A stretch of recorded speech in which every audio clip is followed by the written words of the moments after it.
Hey guys, let's be honest. If you click on this video, you are probably an anime fan, and I'm going to confess right now, I'm a massive Demon Slayer fan, and yes, my favorite character is Zenitsu. Don't judge me, there is just something incredibly badass about the guys who could lie for 9% of the episode, pass it out, and then casually movies at the speed of lightning.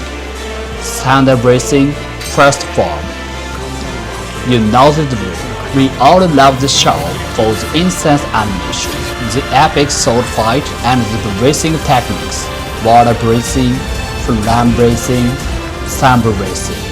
It is the ultimate anime magic, right? But if I told you it is no magic?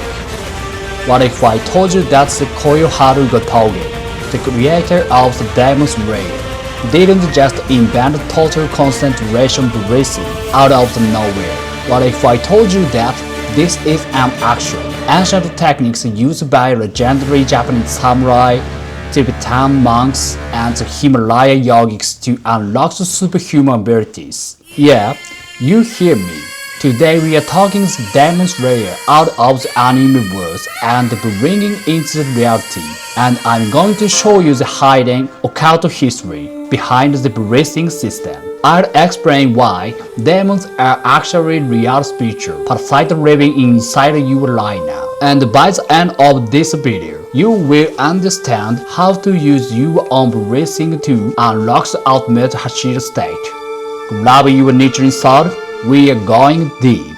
Alright, let's start with the most powerful technique in the show, thunder breathing. Tanjiro uses this breathing style to literally generate fire, burning his enemies and pushing his body fear beyond human limits. In the anime, it looks like a cool special effect.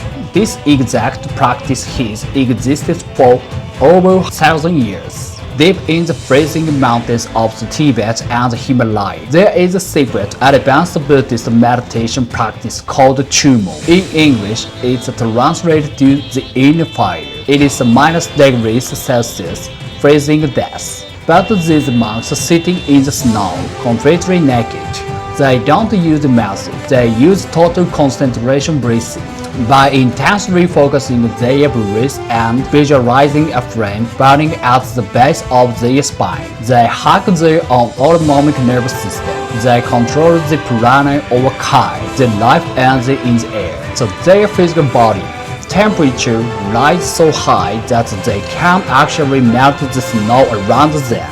To pass their final test, they are rapid in freezing wet state, and they use their breathing to rise the sea out in minutes using only their body heat. They literally become human heaters. Tanjiro's thunder breathing isn't just a cool sword trick, it is a direct reference to Tummo, the ancient spiritual practice of using breathing to ignite the fire of your soul and burning away the cold, dark energy around you. But wait, if the breathing techniques aren't real, what about the demons? In the real world, we don't have the immortal Dracula-like vampire lords running around eating people in the forest.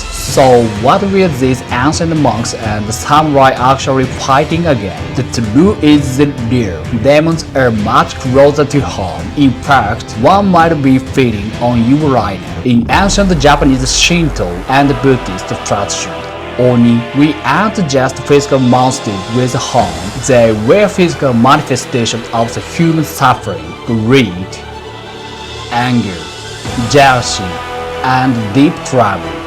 Think about the anime. Every single demon that the Tanjiro fighters used to be human. They turn into monsters because their red tragedy, weakness, and negative emotion completely consume them. Ancient spiritual techniques tell us that these negative emotions are basically low-frequency energy, spiritual parasites, energy vampires. When you were constantly stressed, anxious, or troubled in your past, your energy drops. Your breathing becomes shallow, And when your breathing is shallow, you become the perfect feeding ground for these invincible demons. They feed on your anxiety. They drain your motivation. They make you feel heavy and depressed. You can't cut anxiety with a sword. You can't shoot depression with a gun. The only way to defeat these low-frequency parasites is to burn them out with high-frequency energy. And how do you generate that energy?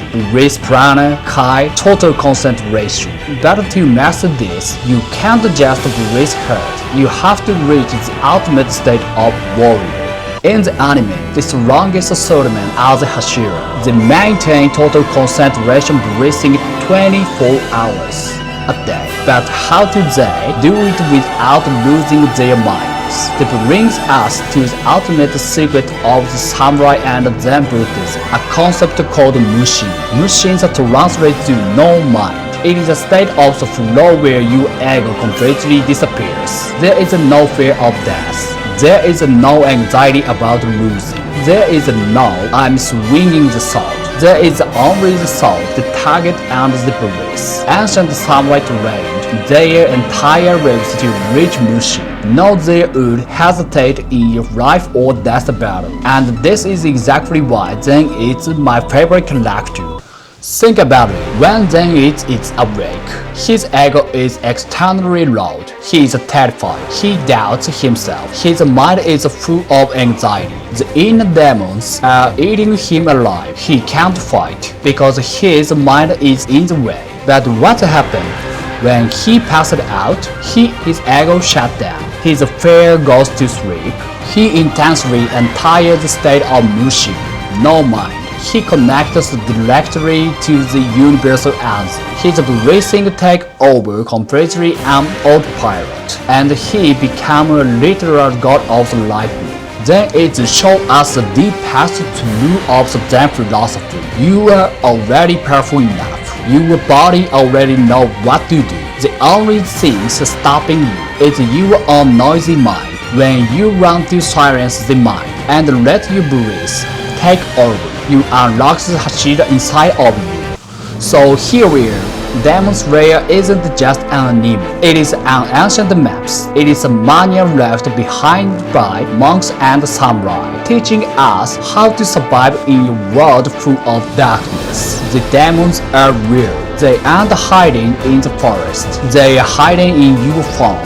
They are hiding in your bank account. They are hiding in the trauma of your past, waiting for energy to develop so they can feed on your anxiety. The most people in the world are living like Zenitsu when he is awake, terrified, stressed, breathing shallow, letting their ego control them. But you now know the secret. You know about the music. You know about the inner fire. You don't need a niche sword to fight back. Your weapon is already inside you. It is your legs. It is your breath.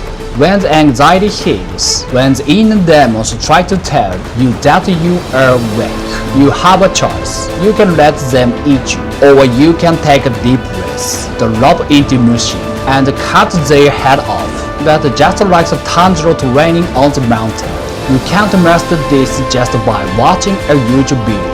You have to train to your body. You have to forge your mind. Consider this your final direction. Actually, I have a surprise for you. Even next video, we are talking this training to the real world. I'm going to travel deep into the mountain of Japan to a real secret place. And I'm going to find the exact massive spirit body, the one Tanjiro slices in half to prove his worth letting. When I get there, I'm going to guide you through specialized total concentration breathing, the meditation ride in front of that rock. We are going to actively practice the ancient techniques of the Tummo and Mushin to burn away your stress, hack your nervous system, and slice through the blockage in your mind.